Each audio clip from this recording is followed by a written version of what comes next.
நாகராஜா அனுப்பியிருக்கேன். கூட்டிக்கிட்டு இப்போ வந்துடுவான்.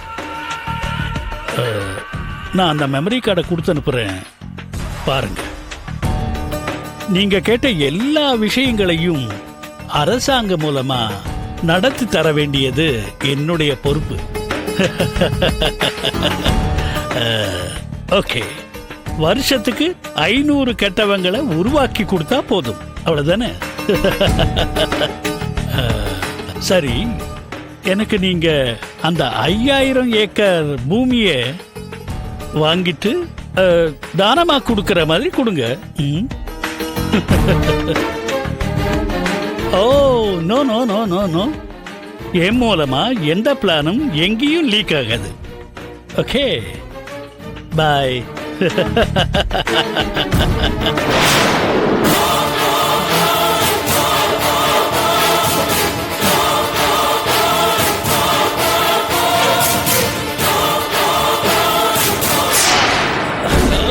என்ன சாமி? சாமி, என்னாச்சு?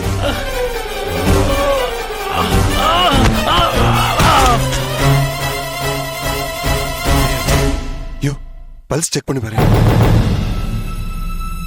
சார், சாமிஜி செத்துறாரு சார்.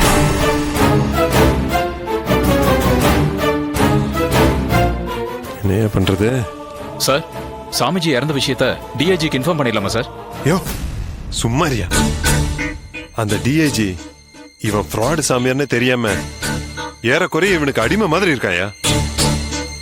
இவன் சொல்லிதான் என்ன ஏசிபியாவே ப்ரமோட் பண்ணான்.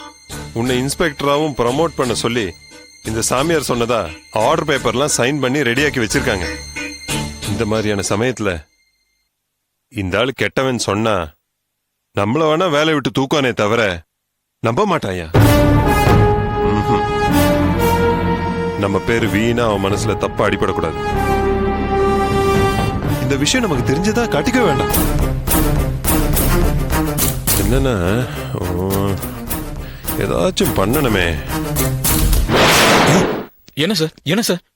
யோ, அந்த ஆளு நாகராஜ் வராயா? வாயா, வாங்க சார், போய் ஒளிஞ்சுக்கலாம். வாயா.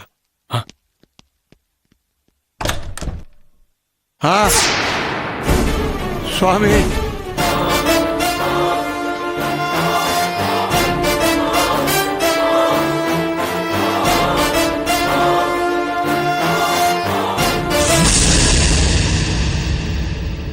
சுவாமியா நீங்க நினைக்கிற போதானந்தா மேலையும் அவர் மேல நீங்க வச்சிருக்கிற மூட நம்பிக்கையாலையும் பயந்து நாங்க 2 பேரும் உங்ககிட்ட இருந்து மறைச்ச ஒரு உண்மை இருக்கு சார்.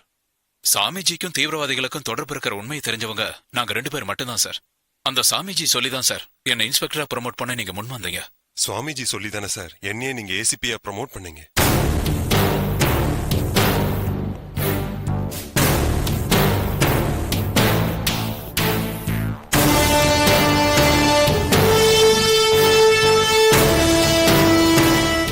மிஸ்டர் நவீன், உங்க அப்பா ஒரு வார்த்தை எங்க கிட்ட தனியா பேசணும்னு மனு போட்டு கூப்பிட்டு கூட நான் போய் பேசியிருப்பேனே. இந்த பிரச்சனைகள்லாம் எப்பவோ சால்வ் ஆயிருக்கும். என்ன சொல்றீங்க மிஸ்டர் பாண்டியன்? சார், எனக்கு சாமி மேல பக்தி அதிகமா இருந்தாலும் தொழில் மேல அதை விட பக்தி அதிகம். என்னுடைய பேட் லக், என்னுடைய ஆபீசர்ஸே என்னை பத்தி புரிஞ்சுக்காதப்ப அவர் மட்டும் என்ன பண்ணுவாரு? சார், நாங்க நேர்மையான போலீஸ் ஆபீசரா இருந்தாலும் உங்க மூட நம்பிக்கையால ப்ரமோஷனுக்கு ஆசைப்பட்டு நாங்களும் இந்த தவறுக்கு உடந்தையா இருந்துட்டோம். அதுக்காக நான் ரொம்ப வருத்தப்படுறேன் சார். சார், தப்பா நினைக்காதீங்க. நீங்க எப்படி சுவாமிஜி மேல அளவுக்கு அதிகமான நம்பிக்கை வச்சிருக்கீங்களோ அதே மாதிரிதான் பல பேர் அவர் மேல இன்னமும் பாசமா இருக்காங்க. எங்க அப்பாவும் அதுல ஒரு ஆள் தான்.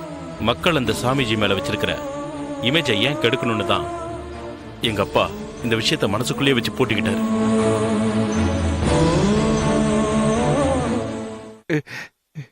அப்பா, எனக்கு உண்மை தெரிஞ்சாகணும். நீங்க உண்மையை சொல்ற வரைக்கும் உங்களை விட்டு நான் வெளியே போக மாட்டேன். வெளியில இருந்து நான் விசாரிக்கும் போதெல்லாம் நீங்க எதுவுமே சொல்லல. அதனாலதான் நான் ஒரு சின்னதா தப்பு பண்ணிட்டு 15 நாள் தண்டனை கைதியா உள்ள வந்து உங்க முன்னாடி நின்று உண்மையை கேட்டுட்டு இருக்கேன். அப்பா, இப்போ நீங்க சொல்லலனா அடுத்து நான் யாரையாவது கொலை பண்ணிட்டு உள்ள வந்து நிரந்தரமா உட்காந்துக்குவேன். சொல்லுங்கப்பா, என்ன நடந்ததுன்னு உண்மையை சொல்லுங்க. சொல்லுங்கப்பா.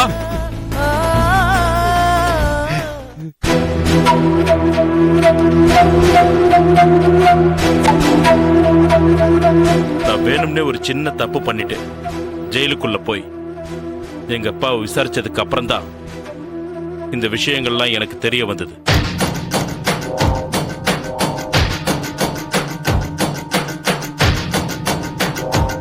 நவீன், 1000 கைகள் மறைத்தாலும் ஆதவன் மறைவதில்லை. 1000 பொய்கள் ஜெயித்தாலும் சத்தியம் தோற்பதில்லை. நீங்க சொல்ற மாதிரி இந்த கேஸ்ல உங்க அப்பாவை குற்றமற்றவர்னு சொல்லி வெளியில கொண்டு வர்றது என்னோட பொறுப்பு. அதே மாதிரி உங்க எல்லார் மேலையும் சின்ன சின்ன வழக்குகள் போட வேண்டியிருக்கும்.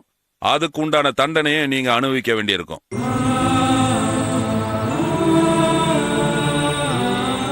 சார், எங்க அப்பாவை வெளியே கொண்டு வரணுங்கிறது என்னோட மோட்டிவா இருந்துச்சு.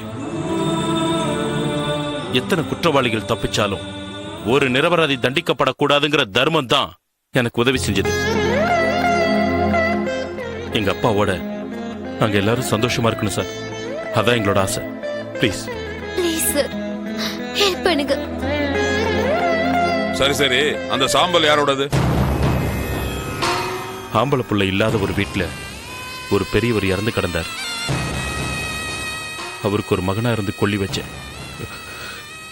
அந்த சாம்பல் தான் சார் அது.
If you enjoyed this video, kindly like, share, comment, and for further our interesting videos, subscribe our channel below.